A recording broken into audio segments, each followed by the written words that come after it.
സത്യം പറഞ്ഞ താനൊരു മരമണ്ടനാ. കള്ളു കച്ചവടത്തിൽ കുതികാല് വിട്ടും കുതന്ത്രൊക്കെ സർവ്വസാധാരണയാ. പരിചയമില്ലാത്ത ഫീൽഡായതുകൊണ്ടാ പുറകെ നിന്ന് കൊണ്ടപ്പോ ഇത്രയും നൊന്നത്. ഇനി അത് ശീലായിക്കോളും.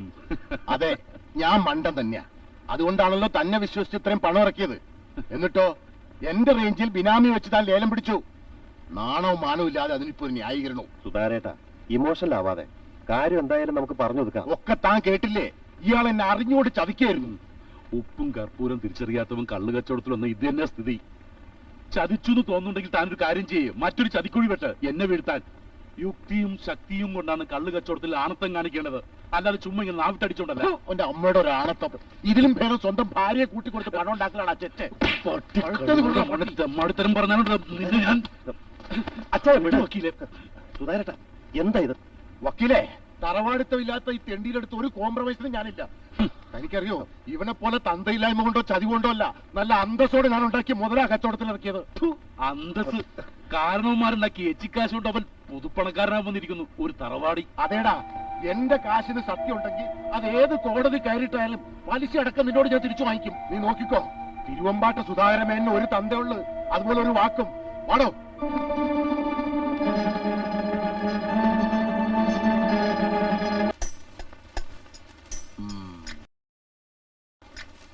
ഡോക്ടറുടെ കുറിപ്പില്ലാതെ തരില്ല എന്ന് പറഞ്ഞ, പക്ഷെ ഞാൻ സംഘടിപ്പിച്ചു. എന്താ സാധനം? 2 തുള്ളി അകത്ത് തന്നാ മതി. വയറിളകി വൻകുടലും ചെറുകുടലും പുറത്തു വന്ന് അപ്പോൾ അയ്യോ, പണ്ടാരം മടിയാവോ? ഏയ്, ഇതെങ്ങനെ ചോറ് കുഴച്ച്? എന്തിനാ വെറുതെ ചോറ് വേസ്റ്റ് ആക്കണേ? ഇതൊന്നും തുറന്നേ. കണ്ട, നീ തടച്ചേ. ആളിപ്പോ പല്ലിക്കാൻ വരുമല്ലോ, അല്പത് ദാവി തൊട്ടാ മതി. എന്ത് സംഭവിക്കും? കുടൽ പുറത്തു വന്ന് അപ്പോൾ കീറും. ഗുരുവായൂരപ്പാ, ഇനി ഈ വിളിക്ക് ഇത്രേ ആവേശം ഉണ്ടാവില്ല. വയറിളകി അളമുട്ടുമ്പോ ബാധ ഒഴിയും. ഗുരുവായൂരപ്പാ, അന്നദാനപ്രഭുവേ, ഭക്ഷണം പൊട്ടിക്കല്ലേ.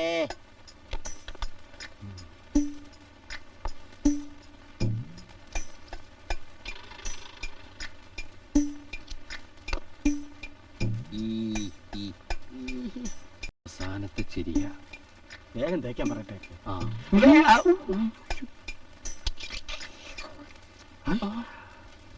ഇത് വെപ്പുമല്ലായിരുന്നോ? നാവുദോഷം കൊണ്ട് ചെറുപ്പത്തിലേ അതാരോ പറിച്ചു.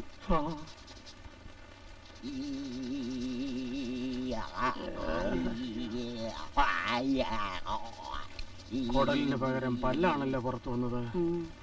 കീറിയത് നമ്മളുടെ അപ്പോസ്ട്രി.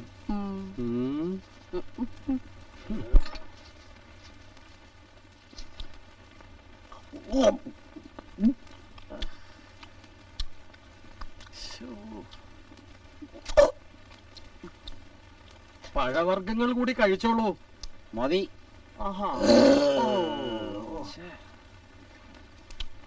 സി അടഞ്ഞു കഴിഞ്ഞു. എന്നിട്ട് ഇന്ധനം നിറച്ചത് കണ്ടില്ലേ? ഓ, പഴയ ബെഡ്ഫോർഡാ. ബോഡി ദ്രവിച്ചെങ്കിലും ഇഞ്ചും ഭയങ്കര കണ്ടീഷനാ. കുഴിച്ചോ, ഇല്ലേ കൈമണ്ണം പിടിച്ച് തിന്നുന്നു.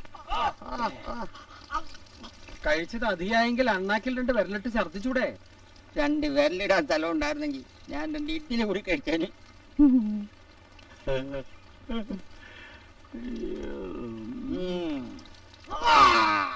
ഇയാളെന്താ തുപ്പി തോപ്പിക്ക?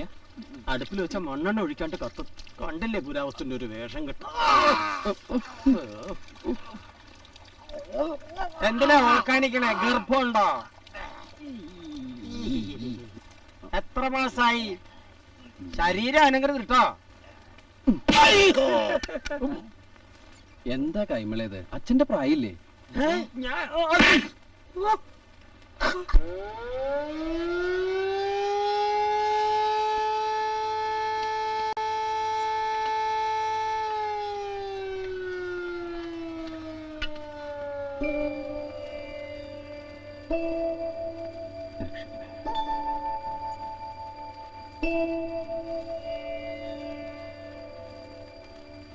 കാലത്തൊന്നിങ്ങനെ കണ്ണടച്ച് തൊഴുതാ ശാസിച്ചും സ്നേഹിച്ചും എന്റെ മുന്നിലുള്ളത് പോലെ തോന്നും.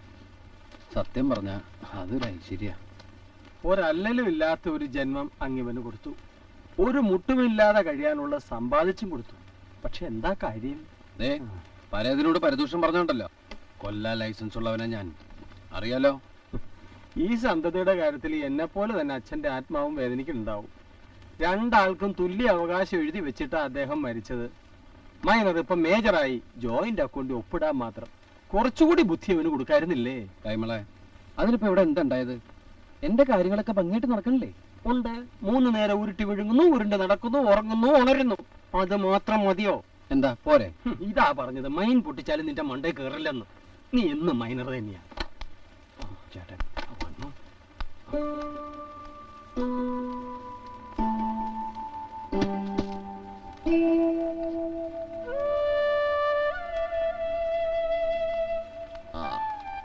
ബാങ്കിലേക്കൊന്ന് പോണം. പോവാ, കറണ്ട് ബില്ല് അടച്ചില്ലെങ്കിൽ നാളെ ഫൈനാ. അടയ്ക്കാം. കാൽക്കുലേറ്റർ താനെന്ത് ഇവിടെ? പാടത്ത് പണിക്കാരില്ലേ? അത് ഈ വല്യച്ഛന്റെ ഓരോരോ. മണൽ വണ്ടി വന്നോടാ? ഇല്ലെന്നാ തോന്നണേ. ആ മേസിനോട് ഒന്ന് അന്വേഷിക്കേ. ആ. മതം ഇളകുന്നത് നോക്കി അവന്റെ പുറകെ നടന്നോ, വെറുതെ നാട്ടുകാരെ കൊണ്ട് ചിരിപ്പിക്കാൻ. ആ സുധാകരൻ താനാ ക്ലയാടി പോയി മണലോറി വന്നോ നോക്കി. വല്യച്ഛന്റെ മുമ്പിൽ കുതിര, വല്യേട്ടന്റെ മുമ്പിൽ കഴുത. ഇത് രണ്ടും ചേർന്ന കോവർ കഴുതയുടെ കടിഞ്ഞാൻ പിടിക്കാനാണ് എന്റെ യോഗം. എങ്ങോട്ടാ? ഞാൻ ഇങ്ങോട്ടാ. ശരി. വലിയേട്ടൻ ചോദിക്കണതിൽ കാര്യമുണ്ട്. എപ്പോഴും എന്തിനാ എന്റെ പുറകെ നടക്കണേ? എനിക്ക് 100 വട്ടം ജോലി ഉള്ളതാ. അത് ചക്കിന് കെട്ടിയ കാളയാണെന്ന് കരുതി എല്ലാരും കൂടെ തെളിച്ചാലുണ്ടല്ലോ.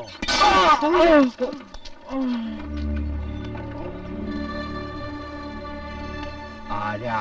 കൈമൾ. ക്ലൈമളോ? ഈശ്വര, വീണ്ടും ഇളകി.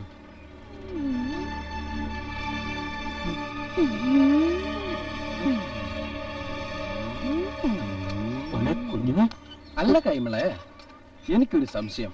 ഇലക്ട്രിസിറ്റി ഓഫീസിൽ പോയിട്ട് ബാങ്കിൽ പോണോ, ബാങ്കിൽ പോയിട്ട് ഇലക്ട്രിസിറ്റി ഓഫീസിൽ പോണോ? ആദ്യം ഊളംപാറയ്ക്ക് പോകാം, പിന്നെ കുതിരവട്ടത്തേക്ക്, എന്നിട്ട് നീ പറഞ്ഞ സ്ഥലത്തൊക്കെ പോകാം. ഒരു ഉന്മാദക്കാരൻ. ഇവനൊക്കെ ഷോക്കാ കൊടുക്കേണ്ടത്. ഇത്രയൊക്കെ പറഞ്ഞിട്ടും വല്യച്ഛൻ എന്തൊന്നും മിണ്ടാത്തത്? ഞാൻ എന്ത് മിണ്ടാനാ? ഇപ്പോ ഇവിടത്തെ കാര്യങ്ങളൊക്കെ നോക്കി നടത്തുന്നത് സുധാകരനല്ലേ? ഇങ്ങനെ പറഞ്ഞു കഴിഞ്ഞാൽ പറ്റില്ലല്ലോ. ഇഞ്ചി ഉണങ്ങി ചുക്കായാലും അതിനൊരു വിലയുണ്ടല്ലോ. നാഷണൽ ഹൈവേ വരണമെന്ന് അറിഞ്ഞപ്പോഴല്ലേ വടക്കേപ്പറമ്പിന് ഇതുവരെ ഇല്ലാത്ത അവകാശങ്ങൾ അത്ര ഉണ്ടായത്. കാര്യസ്ഥം ഇളവും മീനി നോക്കിയാ മതി, കുടുംബകാര്യത്തിൽ ഇടപെടണ്ട. അല്ലെങ്കിലും തിരുവമ്പാട്ട് കാരണവരുടെ സ്ഥാനമാണല്ലോ ഇപ്പൊ കാര്യസ്ഥന്. സ്ഥാനവും മാനവും ഒന്നും കൽപ്പിച്ചു തരണമെന്നില്ല. രക്തവും ബന്ധവും മറന്ന് തമ്മിൽ തല്ലി ചാവരുതെന്ന അപേക്ഷയെ കൈമളിലുള്ളൂ. എന്താ കൈമള് പറഞ്ഞ നേരല്ലേ? കണ്ട മാപ്പിളാരോട് വിലയും പറഞ്ഞ് വാക്കുറപ്പിച്ചിട്ടില്ല എല്ലാവരും വന്നേക്കണേ. സാവിനെ കാണുമ്പോ ഇനി കവാസം പറഞ്ഞുണ്ടല്ലോ. ഓഹോ, സൈന്യങ്ങളെയും കൊണ്ട് പടക്കുറിപ്പ് എത്തിയല്ലേ? എന്താ എല്ലാവർക്കും വേണ്ടത്? വടക്കേ പറമ്പിന്റെ കാര്യത്തിൽ തീരുമാനമെടുക്കണം. എന്ത് തീരുമാനം? അത് ഞങ്ങൾക്കും കൂടി അവകാശപ്പെട്ടതാ. നിങ്ങൾക്കുള്ളതൊക്കെ അച്ഛൻ മരിക്കുന്നതിന് മുമ്പ് എഴുതി വെച്ചിരുന്നു. അത് ഞാൻ കൃത്യമായിട്ട് തന്നിട്ടുണ്ട്. പിന്നെ കണക്ക് പറയുകയാണെങ്കിൽ ഒസ്യത്തിലില്ലാത്ത ഒരു കൂട്ടം ചെലവുകൾ ഉണ്ടായിട്ടുണ്ട്. അറിയോ നിനക്കത്? അച്ഛൻ ചെയ്യേണ്ട കടമ ഏട്ടൻ ചെയ്തു, അത്രയല്ലേ ഉള്ളൂ. മാത്രമല്ല അച്ഛൻ സമ്പാദിച്ചതിനാണല്ലോ ചെലവാക്കിയതും. എടി സുഭദ്രേ, സൗദാമിനി ആരോടാ സംസാരിക്കുന്നറിയോ? കണ്ടില്ലേ, ഇതാണ് ഇവിടുത്തെ പ്രശ്നം. ഞങ്ങൾക്കൊന്ന് മുഖത്തോക്കി സംസാരിക്കാൻ പറ്റില്ല. നിനക്ക് സംസാരിക്കണം അല്ലേടാ? അടിച്ചു നിന്റെ കരണം ഞാൻ പൊളിക്കും.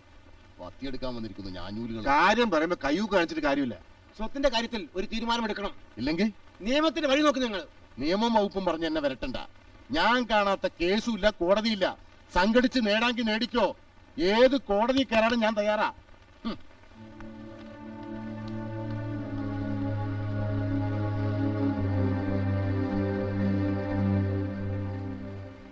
വാശിയെടുത്താ കൈമളെ എല്ലാവരും പോയത്. ആ കോടതിയും കൂട്ടായി തന്നെ എല്ലാം കൂടി തീരട്ടെ. കാര്യസ്ഥന്റെ വേഷം കഴിഞ്ഞു എന്ന് വെച്ചാ ഞാനങ്ങ് പോയേക്കാം. എന്താടോ നീയും ഇങ്ങനെ?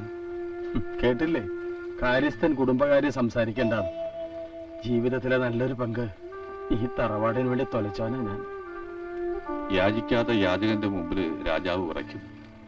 ഈ തറവാട്ടിൽ ഒരാളെ ഞാൻ പേടിക്കുന്നുള്ളൂ, നിന്നെ. ഒന്നും നേടാത്ത നിന്നെ. എനിക്കൊന്നും വേണ്ട, ഒരപേക്ഷയുണ്ട്. എന്താണോ? വീട്ടിപ്പിടിക്കാനെത്തിയ അവകാശികൾക്കിടയിൽ ആരും അന്വേഷിക്കാത്ത ഒരുവനുണ്ട്, നമ്മുടെ കുഞ്ഞു. ഈ ബഹളത്തിനിടയിൽ നമ്മൾ കൂടി അവനെ മറന്നാൽ ഒക്കെ മനസ്സിലുണ്ടോ? എന്താ ചെയ്യാ? ഒരു കല്യാണം കഴിപ്പിച്ച് കാര്യപ്രാപ്തി ഉണ്ടാക്കാന്ന് കരുതി നിലയും വിലയും മറന്ന് പലരോടും ചോദിച്ചു. തലയ്ക്ക് സുഖമില്ലാന്ന് പറഞ്ഞ് പെണ്ണിനെ തരില്ലാന്ന് പറഞ്ഞ തട്ടിപ്പറിക്കാൻ പറ്റൂ?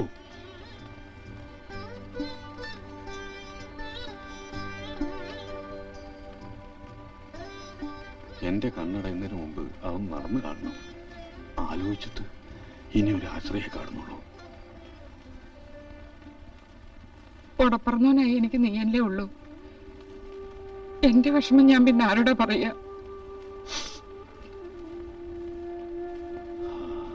നല്ല നല്ല ബന്ധങ്ങള് ഒരുപാട് ഇങ്ങോട്ട് വന്നതാ. എന്താ ചെയ്യാ? നാട്ടുകാരും ബന്ധുക്കാരും കരാർ ഏറ്റെടുത്തിരിക്കില്ലേ മുടക്കാൻ. 3-4 കൊല്ലം മുമ്പ് അവനെന്തോ വിഭ്രാന്തി ഉണ്ടായിട്ടുണ്ട്. അതിന്റെ ശിക്ഷ എപ്പോഴും അനുഭവിച്ചോണ്ടിരിക്കുക. പെറ്റ വേറല്ലേ? എന്റെ കുട്ടിക്ക് ഇപ്പൊ ഒരു അസുഖവും ഇല്ല, എനിക്കറിയാം.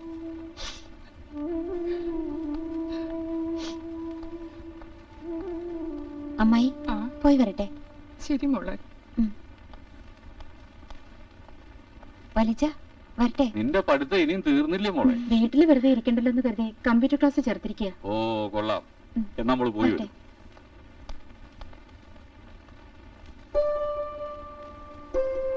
ഒരു പക്ഷത്ത് സ്വന്തം മകള്, മറുപക്ഷത്ത് സ്വന്തം അനന്തരവൻ. ഒരു മറുപടിയിലൂടെ ആരുടെ ഭാവികാക്കും അല്ലേ? എനിക്കറിയാൻ തന്റെ മാനസികാവസ്ഥ. കുഞ്ഞിന്റെ കാര്യം ഓർക്കുമ്പോ വിഷമമുണ്ട്. പക്ഷേ വേണ്ട, നല്ലോണം ആലോചിച്ചിട്ട് മതി. സ്വന്തക്കാരാണെന്ന് വിചാരിച്ച് സഹതാപം കൊണ്ടോ ഔദാര്യം കൊണ്ടോ എടുക്കേണ്ട തീരുമാനമല്ലോ. ഇറങ്ങാണോ? ആ, പാടത്ത് പണിക്കാരുണ്ട്. ഊണ് കഴിച്ചിട്ട് പോയാ പോരെ? പിന്നെ ആവാം.